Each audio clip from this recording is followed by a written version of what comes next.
Chicken পিসগুলো নিয়েছি, এটা 500 গ্রাম চিকেন পিস। লেগ পিসগুলো নিয়েছি, একটু বড় বড় নিয়েছি। ভেজিটেবলস আপনাকে আমি বলেছিলাম যে আমি আলু নিয়েছি, পেঁপে নিয়েছি, গাজর নিয়েছি, আর এখানে আমি বিনস নিয়েছি, একটু পেঁয়াজ কুচি করে নিয়েছি, টমেটো নিয়েছি দুটো, আর পেঁয়াজ ছোট ছোট পেঁয়াজ নিয়েছি। টমেটো আর পেঁয়াজটা এটা হচ্ছে আপনার অপশনাল। আমি এখানে যেগুলো লাগছে মশলাগুলো বলছি। দারচিনি আমি 3টে টুকরো ছোট ছোট নিয়েছি, একটা এলাচ নিয়েছি, লবঙ্গ নিয়েছি 4টে, আর গোলমরিচ নিয়েছি 10 থেকে 12টা। গ্যাসটা আমি অন করে দিয়েছি। আমার যেটা লাগবে এর মধ্যে আমি 1 টিস্পুন মতন বাটার দেব। গ্যাসটা আমি অন করে দিয়েছি। আমি এখানে 1 টিস্পুন মতন বাটার দিচ্ছি। বাটার দিয়ে একটু নেড়ে চেড়ে এর মধ্যে আমাদের যে মশলাগুলো ছিল, 4টে লবঙ্গ, আমি গোলমরিচ নিয়েছি 10টা থেকে 12টা, দারচিনি দিয়েছিলাম আমি 3টে টুকরো ছোট, একটা এলাচ দিয়ে দিচ্ছি। একটু 1 মিনিটের মতন একটু নাড়বো যাতে ফ্লেভারটা একটু বেরোয়। গ্যাসের ফ্লেমটা আমি কিন্তু মিডিয়ামে রেখেছি। দিয়ে এবার আমি এখানে স্লাইস অনিয়নগুলো দিয়ে দিচ্ছি।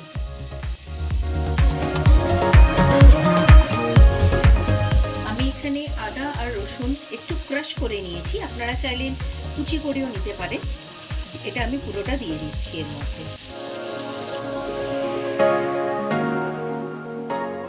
এবার আমি এখানে চিকেন পিসগুলো দিয়ে দিচ্ছি।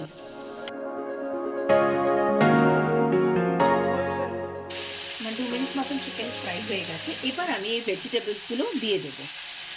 প্রথমে আমি গাজর দিয়ে দিলাম, তারপরে আলুগুলো দিলাম, পেঁপে দিলাম, দিয়ে একটু ভালো করে নাড়বো।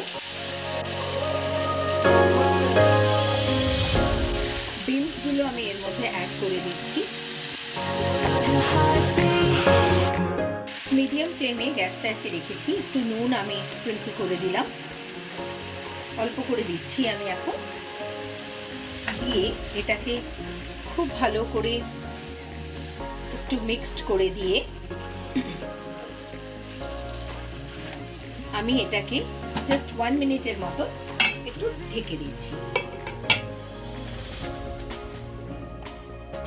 ঢাকনাটা তুলে আমরা দেখবো চিকেন থেকে বেশ অনেকটাই জল বেরিয়েছে।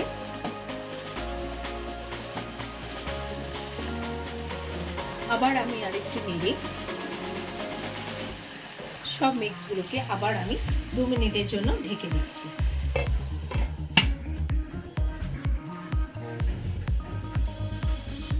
হয়ে গেছে। এবার আমি আবার ঢাকনাটা খুলবো। অনেকটা জল বেরিয়ে গেছে।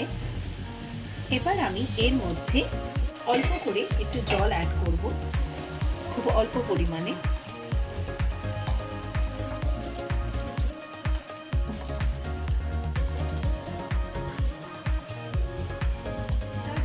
আমি পেঁয়াজ নিয়েছিলাম, এটা অপশনাল, এটা আমি এর মধ্যে অ্যাড করে দিচ্ছি।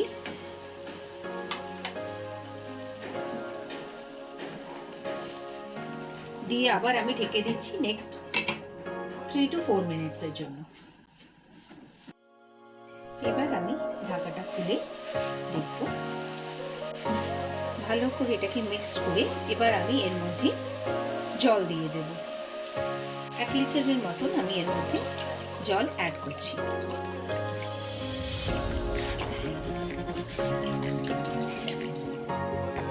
একটু হাই ফ্লেমে দিয়ে আমি এটাকে খুব ভালো করে নাড়বো। নেড়ে নিয়ে এর মধ্যে আমি যে টমেটোগুলো নিয়েছিলাম সেটা দিয়ে দিচ্ছি। এটা হচ্ছে আপনার অপশনাল।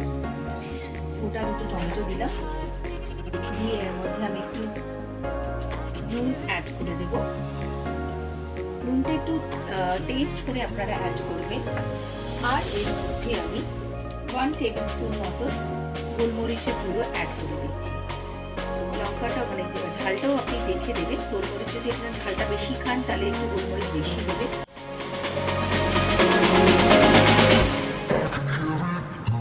দিয়ে আবার আমি ঢেকে দিচ্ছি ফর 4 to 5 মিনিটস। এবার কিন্তু আমি ফ্লেমটাকে মিডিয়ামে রাখছি, হাইতে দেব না। এবার একটু ঢাকনাটা খুলে দেখব আমাদের ভেজিটেবলসগুলো সেদ্ধ হয়ে গেছে কিনা। ফ্লেমটা আমি এবার একটু হাই করে দিচ্ছি, একটু ভেজিটেবলসটা উঠিয়ে দেখব যে আমার সেদ্ধ হয়েছে কিনা। ভেজিটেবলস কিন্তু আমার সেদ্ধ হয়ে গেছে। একটু টেস্ট দেখে নিই। পেঁপেটা দেখতেই পাচ্ছেন, পেঁপে গাজর সবই সেদ্ধ হয়ে গেছে, তার মানে এটা আমার রেডি হয়ে গেছে। নামানোর আগে একটুখানি আমি মাখন দেব, এটা অপশনাল। নামানোর আগে আমি একটুখানি বাটার অ্যাড করলাম এর মধ্যে, জাস্ট ফর ফ্লেভারের জন্য আমি একটু অ্যাড করে দিলাম। আপনারা নুনটা একটু দেখে নেবেন, যদি মনে হয় যে আরেকটু গোলমরিচ দিলেই আপনাদের ভালো লাগবে, আরেকটু গোলমরিচ এর মধ্যে আপনারা অ্যাড করতে পারেন। আমার ভেজিটেবলসগুলো সেদ্ধ হয়ে গেছে, চিকেনও আমার সেদ্ধ হয়ে গেছে। আমি চিকেনটাও উঠিয়ে দেখাচ্ছি। চিকেন খুব চটজলদি হয়ে যায়, দেখতেই পাচ্ছেন। স্প্যাচুলা দিয়ে টানা দিয়ে এটা খুলে যাচ্ছে। তো আমার এই ডিশটা রেডি। একটু গরম গরম সার্ভ করবেন, খেতে ভালো লাগে বাচ্চাদের। এটাকে আমি ঢেকে দিলাম ফর স্ট্যান্ডার্ড টাইম। গ্যাস আমি অফ করে দিচ্ছি। আমার chicken stew is ready to serve.